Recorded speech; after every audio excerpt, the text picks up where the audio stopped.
জয় জগন্নাথ। নমস্কার বন্ধুরা, আজকের এই শুভ রথযাত্রার দিনে জগন্নাথদেব কীভাবে ধরাধামে অবতীর্ণ করেছিলেন সেই গল্পই করব। মালবরাজ ইন্দ্রদ্যুম্ন ছিলেন পরম বিষ্ণু ভক্ত।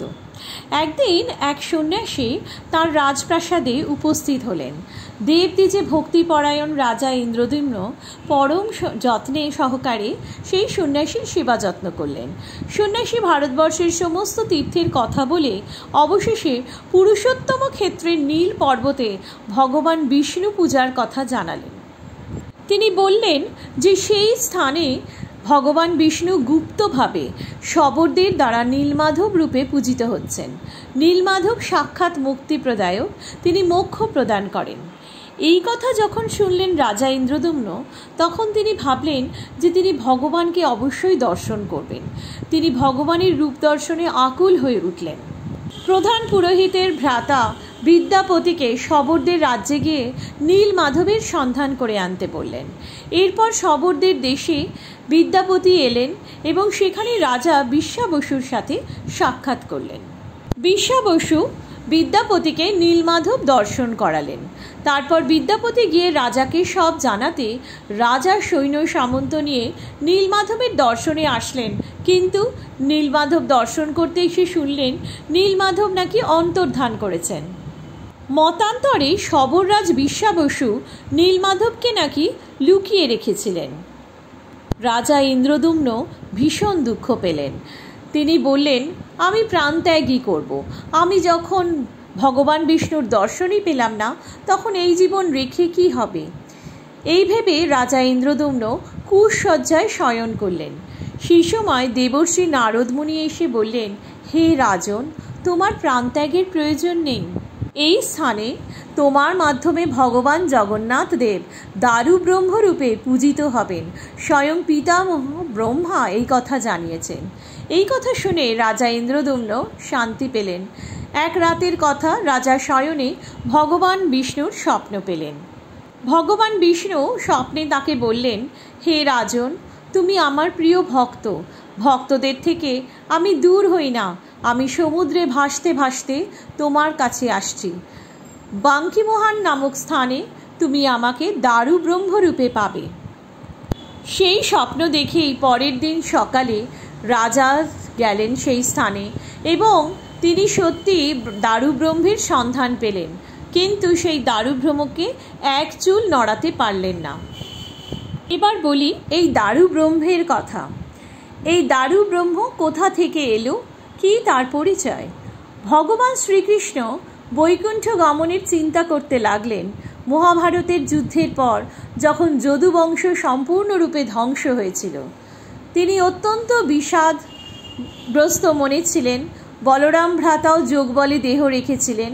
এই সম্পূর্ণ ঘটনা কিন্তু মহাভারতের কুরুক্ষেত্র যুদ্ধের পরে ঘটেছিল। যদুবংশ ধ্বংস হলো এবং ভ্রাতা বলরাম দেহ রাখলেন। তখন শ্রীকৃষ্ণ অত্যন্ত দুঃখিত বিষণ্ণ চিত্তে জঙ্গলে গিয়ে একটি বৃক্ষে আরোহণ করে বসে বসে ভাবনা চিন্তা করছিলেন। সেই সময় একটি ব্যাধ, তার নাম ছিল জরা, সে শ্রীকৃষ্ণের চরণকে পক্ষী ভেবে তীর নিক্ষেপ করেন এবং সেই তীরে বিদ্ধ হয়ে শ্রীকৃষ্ণ দেহত্যাগ করলেন। বলা হয় এই ব্যাধ পূর্বজন্মে বালিপুত্র অঙ্গদ ছিলেন। ভগবান শ্রীরাম যখন বালিকে বধ করেছিলেন, তখন অঙ্গদকে বর দিয়েছিলেন যে পরবর্তীকালে তিনি কৃষ্ণরূপে অঙ্গদেশ্বরে দেহ রাখবেন। তাই দাপর যুগে মহাভারতে অর্থাৎ কুরুক্ষেত্র যুদ্ধের পর যদুবংশ ধ্বংস হওয়ার পরে শ্রীকৃষ্ণ যখন দেহ রাখলেন, তার দেহকে সেই দেহ অঙ্গদেশ্বরেই দেহ রাখলেন, বলা হয় সেটাই। পরে শ্রীকৃষ্ণ দেহ রাখলে তার দেহকে দ্বারকায় সমুদ্র তটে চন্দন কাষ্ঠে খাঁটি গৌঘৃতে দাহ করার চেষ্টা করা হয়। কিন্তু 6 দিন কেটে গেল, দাহ করা গেল না। কারণ ভগবান তিনি। দৈববাণী হলো, ভগবান শ্রীকৃষ্ণের এই নশ্বর দেহ আগুনে দাহ করা যাবে না, এই পবিত্র দেহ সমুদ্রে বিসর্জন দাও। আর ঠিক সেই মতো সমুদ্রে বিসর্জন দেওয়া হলো এবং তা পরিণত হলো এক দারু কাষ্ঠে। ওই দারু ব্রহ্মরূপে তিনি পরিণত হলেন। সেই দারু ব্রহ্ম ভাসতে ভাসতে ওড়িশার উপকূলে এসে পৌঁছল এবং তখনই রাজা ইন্দ্রদ্যুম্ন ভগবানের কাছে সেই স্বপ্ন দেখল। ফিরে যাই সেই দারু ব্রহ্মর কথা। তো রাজা কিছুতেই দারু ব্রহ্মকে নাড়াতে পারল না। আবার রাজা হতাশ হলেন। আবার তিনি স্বপ্ন দেখলেন। ভগবান বিষ্ণু স্বপ্নে জানালেন, হে রাজন, হতাশ হইও না। সবররাজ বিশ্বা বসু আমার পরম ভক্ত। তুমি তাকে সসম্মানে এই স্থানে নিয়ে এসো আর একটি স্বর্ণ রথ তৈরি করো। বিশ্বা বসু, বিদ্যাপতি এবং রাজা তিনজনে মিলে সেই দারু ব্রহ্ম তারপর তুললেন এবং চতুর্দিকে ভক্তরা কীর্তন করতে লাগলো। দারু ব্রহ্মকে সোনার রথে বসিয়ে নিয়ে আসা হলো। তারপর রাজা ইন্দ্রদ্যুম্ন সহস্রমেধ অশ্বমেধ যজ্ঞ করলেন এবং সেই যজ্ঞ সমাপ্তে দেবর্ষি নারদ মুনি পরামর্শ করলেন যে রাজা সেই দারু ব্রহ্ম বৃক্ষ কাটিয়ে জগন্নাথ, বলরাম ও সুভদ্রার মূর্তি তৈরি করুন। কোনো ছুতোর কারিগর সেই দারু ব্রহ্ম বৃক্ষের গায়ে হাতুড়ি, ছেনি ইত্যাদি ঠেকাতে পারেনি। তখন রাজা মহা সমস্যায় পড়লেন এবং সেই সময় বিশ্বকর্মা ছদ্মবেশে এক ছুতোরের ভূমিকায় এসে রাজাকে বললেন যে তিনি তৈরি করবেন, কিন্তু তিনি শর্ত দিলেন। বললেন, আমার নাম অনন্ত মহারানা, আমি মূর্তি গড়তে পারবো, আমাকে একটি বড় ঘর ও 21 দিন দিতে হবে। 21 দিন আমি দরজা বন্ধ করে কাজ করব। যদি তার মাঝে কেউ দরজা খোলে তাহলে কিন্তু কাজ অসম্পূর্ণ থাকবে। রাজা রাজি হলেন। কাজ চলতে লাগলো। কিন্তু মহারানী 14 দিন অথবা 9 দিনের মতান্তরে 9 দিনের মাথায় ভীষণ উৎসাহিত হয়ে পড়লেন যে কি তৈরি হচ্ছে ভেতরে। সেই ভেবে দরজা খুলে দিলেন। কারিগর ক্রুদ্ধ হয়ে অদৃশ্য হলো। অসম্পূর্ণ জগন্নাথ, বলভদ্র এবং সুভদ্রা দেবীর মূর্তি খেয়ে রানী বিস্মিত হলেন। রাজাও বিস্মিত হলেন। নীল নবঘন শ্যামল শ্রী বিষ্ণুর গোলাকৃতি নয়ন, হস্তপদহীন কালো মেঘের মতো গাত্রবর্ণ দেখে রাজা বুঝেই উঠতে পারলেন না তখন তিনি কি করবেন। এই রাত্রে আবার রাজা স্বপ্ন পেলেন।